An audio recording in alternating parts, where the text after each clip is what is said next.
मनुष्य की ज़िंदगी में 2 दिन मेला लगता है। एक तो जब तुम्हारी शादी होती है तब मेला लगता है। तुम घोड़े पर बैठकर चलते हो, तुम दूल्हा बनते हो, बाकी सब नीचे चलते हो। कोई नाचता है, कोई कूदता है, कोई बाजा बजाता है, कोई पटाखा फोड़ता है। तुम घोड़े पर बैठे हो सबसे ऊंचे। एक दूल्हा घोड़े पर बैठा जा रहा था तो घोड़ा बीच बीच हंसता था, ही ही ही ही। तो दूसरे घोड़े ने पूछा, तू हंसता क्यों है? तेरी पीठ पर दूल्हा बैठा, तू हंसता क्यों? बोले, मैं इसलिए हंस रहा हूँ, ये जो मेरी पीठ पर बैठा है, घोड़े की पीठ पर, ये दूल्हा है। ये आज भर बैठ ले, ये दूल्हा है, कल से इसको जिंदगी भर घोड़ा बनना पड़ेगा। इसलिए मुझे हंसी आ रही ही कर रहा हूँ। ये घोड़ा भी समझ गया, लेकिन जो घोड़े के ऊपर बैठा हो अभी भी नहीं समझा। जो घोड़े के ऊपर नहीं बैठ पाए वो बैठने की तैयारी कर रहे।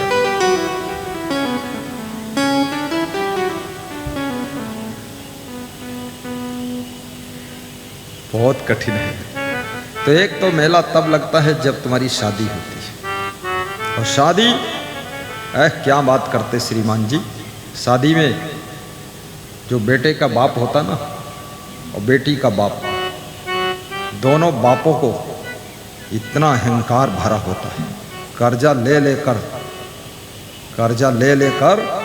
और कहते हैं गांव भर को दिखा दूंगा, सबसे ज्यादा धमाका कर दूंगा। अब गांव के लोग जो देखते हैं धमाका, वह कहते हैं कर ले धमाका।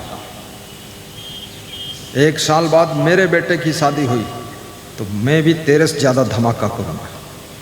वो भी धमाका करता है, क्योंकि दूसरों की मूर्खता वही सीखते हैं जो पक्के महामूर्ख होते हैं। बुद्धिमान आदमी किसी के ढर्रे पर नहीं चलता है, विवेक से काम करता है। शादियां रात में बंद कर दीजिए, दिन में शादियां शुरू कर दीजिए। लाइट की जरूरत नहीं, सूर्य देवता लाइट कर रहे हैं। और शादी 12 बजे से 3 बजे तक खत्म कर दीजिए, बस। शार्ट में काम करिए, पंडित को 500 रुपये ज़्यादा दीजिए, शार्ट में मंत्र पढ़ दे। उसके मंत्र से कुछ होगा नहीं, क्योंकि पति पत्नी अलग अलग मंत्र पढ़ेंगे जाकर।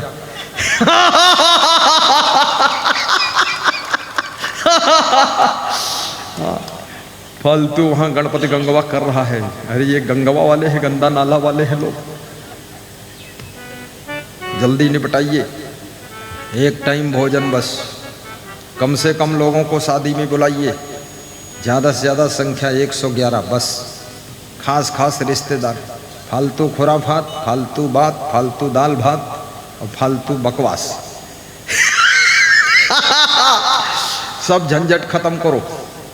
राजा दशरथ से भी सीखो शादी कैसे की जाती है। 4 बेटों का विवाह राजा दशरथ ने एक साथ कर दिया था। किया था कि नहीं किया था? राजा जनक से भी सीखो। राजा जनक के भाई कुशध्वज थे। कुशध्वज, क्या नाम था उसके भाई का? कुशध्वज। नाम मालूम हो? कोई बात नहीं, हमें मालूम। कुशध्वज की बेटियां थी। ये जानकी दशरथ की बेटी थी। तो अपने भाई की भी बेटी, अपनी बेटी, 4 बेटियों का विवाह एक साथ किया था। देखिए, सीखना चाहिए। भगवान 4 भाई एक साथ ब्याहे गए।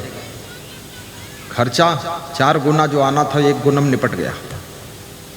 4 बेटियों के विवाह में ढोल बजाने वाला आया, एक ही आया। 1 ढोल में 4 विवाह होगा। राजा जनक भी खर्चा बचा लिया, राजा दशरथ भी बचा लिया।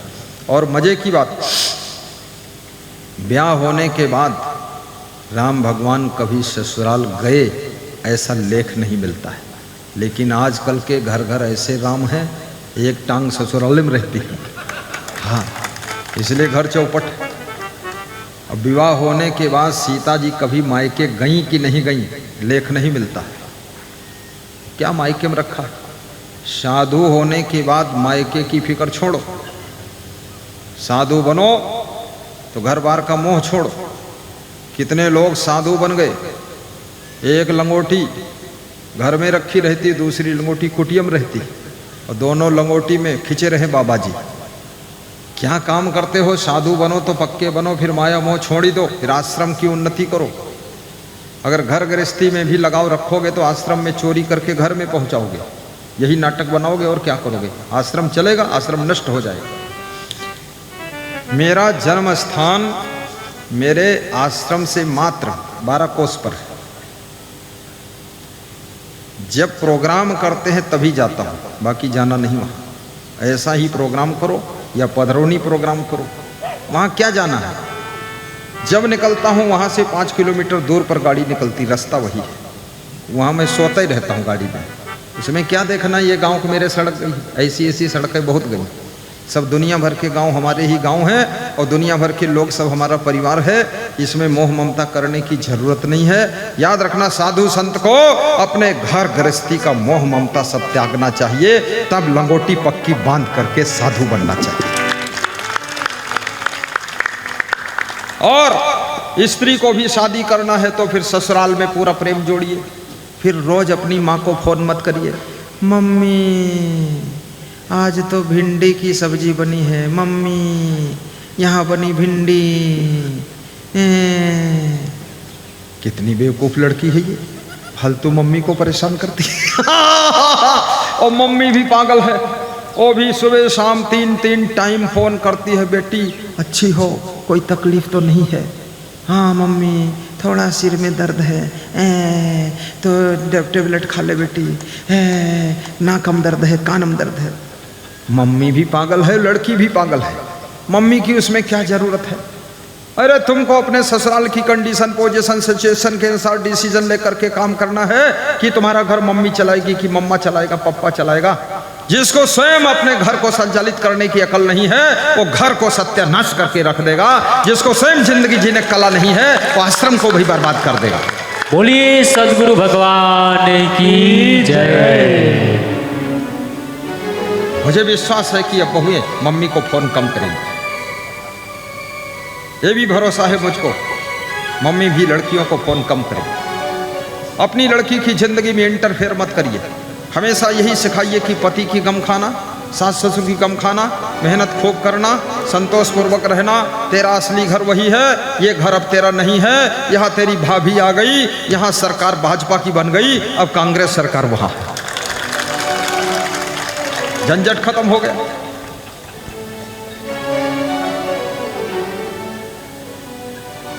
रोज रोज पापा को फोन लगा रहे, फालतू, कोई आवश्यकता नहीं। सबके पास बुद्धि है, सब अपना अपना करते रहे। किसी भी स्त्री का काम, लड़की का काम, बहू का काम मायके से चलने वाला नहीं है। इसलिए अपने ससुराल को सुंदर बनाइए, पूरे परिवार को प्रेम के धागे में जोड़ कर रखिए।